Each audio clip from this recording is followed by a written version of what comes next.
Bonjour à tous, Shabbat Shalom. On se prépare au grand jour du 11 Nissan, Yud Aleph Nissan, l'anniversaire du Rabbi. Et on va s'arrêter aujourd'hui à comprendre qu'est-ce que c'est un Rabbi, qu'est-ce que c'est l'attachement au Rabbi, pourquoi c'est primordial pour chacun de savoir c'est qui le Rabbi et de s'attacher à lui. Le rôle du Rabbi remonte à l'histoire de Moshe Rabbeinu, quand le peuple juif se trouvait au mont Sinaï et Dieu s'est révélé à eux. Les Juifs ont dit à Dieu, on ne peut pas t'entendre directement. Pourquoi? Parce qu'on peut mourir, entendre Dieu, entendre l'infini, c'est impossible. Donc Dieu, de rien avant, a mis un intermédiaire, qui est le Moshe Rabbeinu. Pas un intermédiaire que nous, on ne peut pas s'attacher à Dieu sans lui. Notre attachement, il est direct avec Hachem. Mais c'est lui qui communique entre Hachem et le peuple juif. Et de rien avant, comme on connaît dans l'histoire, chaque chose que le peuple juif a eu besoin, s'est retourné vers Moshe. Moshe parle avec Hachem. Hachem répond à Moshe. Moshe transmet au peuple juif. Le Zohar nous dit que le Moshe existe dans chaque génération. Et nous avons mérité, depuis le Baal Shem Tov, le Maggid de Mezrich, et ensuite les 7 Rabbeim, d'avoir des rabbis vraiment révélés qui nous répondent et qui nous donnent la parole d'Hachem dans le monde. Dans notre génération, c'est le Rabbi. Mais comment on sait qui est le Rabbi de la génération? Parce que Baruch Hashem, il y a plein de tzadikim. Comme à l'époque de Moshe, il y avait aussi plein de tzadikim. Il y avait Aaron HaKohen, le frère de Moshe, le grand prêtre. Il y avait les 12 chefs de tribu. Chacun a eu son rôle. Mais le rôle de Moshe, c'est un rôle bien précis et spécifique. Le rôle de Moshe, c'est celui qui prend soin de chacun de la génération. C'est celui qui a la responsabilité de peu importe qui. C'est lui qui le relie avec Hachem et c'est lui qui le connecte, qui connecte Hachem avec lui. C'est pour cela que si on veut savoir qui est le Moshe de la génération, on doit regarder qui s'occupe de chacun de la génération, peu importe ses origines, peu importe le courant auquel il appartient, le Moshe Rabbeinu s'occupe de lui. Dans notre génération, il n'y a pas de doute, celui qui s'est occupé de chacun et qui s'occupe de chacun à travers ses émissaires dans tout le monde entier, c'est notre Rabbi, le Rabbi de Lubavitch, le Rabbi de tous les Juifs. Et le Rabbi, bien sûr, de toute l'humanité. Parce que le Rabbi, c'est celui qui connecte le bon Dieu à l'humanité, à tout le monde. Maintenant, qui peut être le Rabbi? Qui peut être un chassid du Rabbi?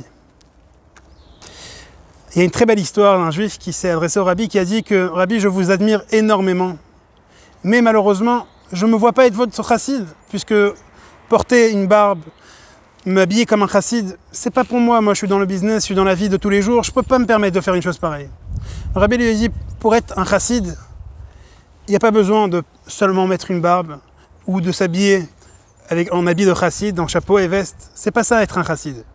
Être un chassid, c'est une personne que lorsque le soir, il va se coucher, il décide que demain, il sera différent que le jour qu'on vient de passer.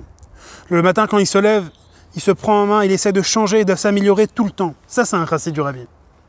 Maintenant, comment on s'attache au Rabbi? Ça veut dire quoi? C'est une corde?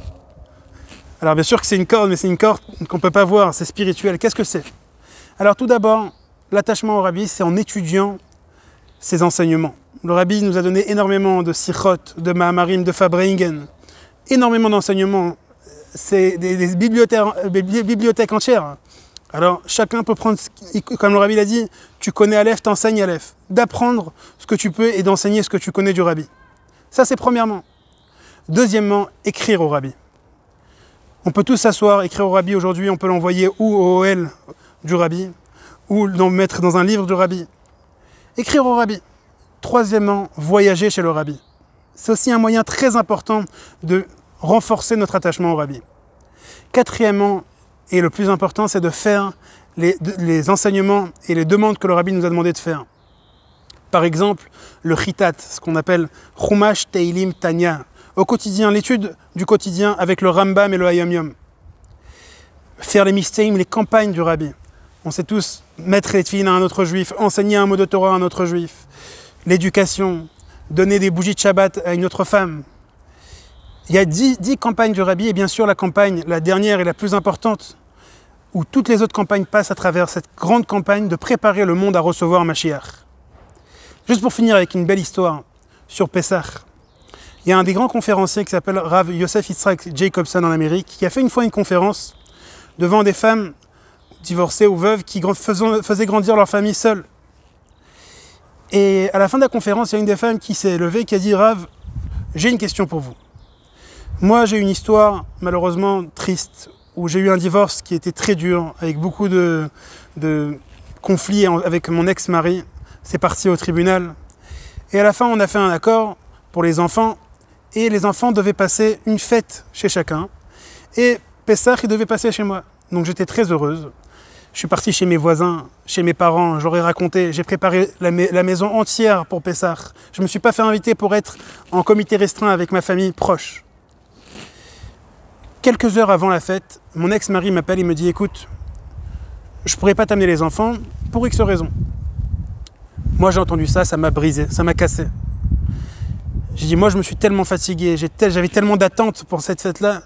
J'étais tellement cassé que j'osais pas appeler mes parents, mes voisins, me faire inviter. J'ai dit, je le fais chez moi seul.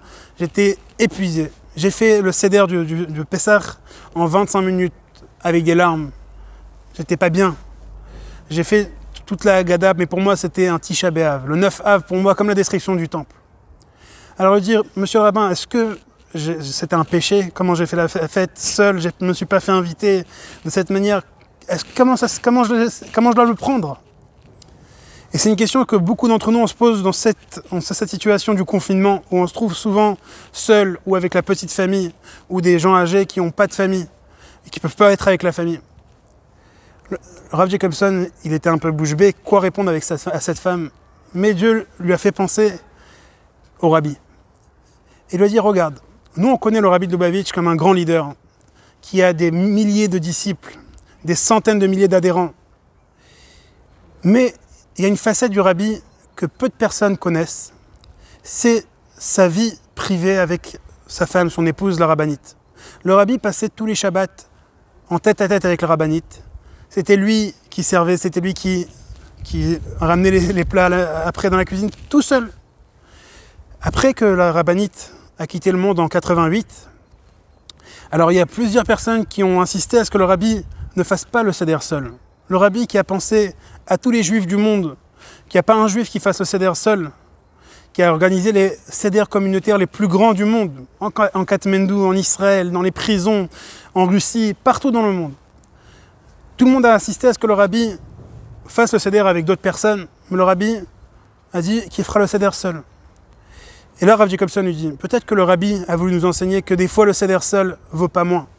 Notre connexion intime avec Hachem vaut pas moins que des fois que tout le folklore avec la famille et avec les préparatifs. Je pense qu'aujourd'hui, dans la situation où on se trouve, c'est une histoire qui nous fait tous réfléchir, qu'on doit tous prendre un enseignement, chacun dans sa situation du Rabbi, et de renforcer notre attachement au Rabbi en préparant le monde à recevoir Mashiach. Shabbat Shalom.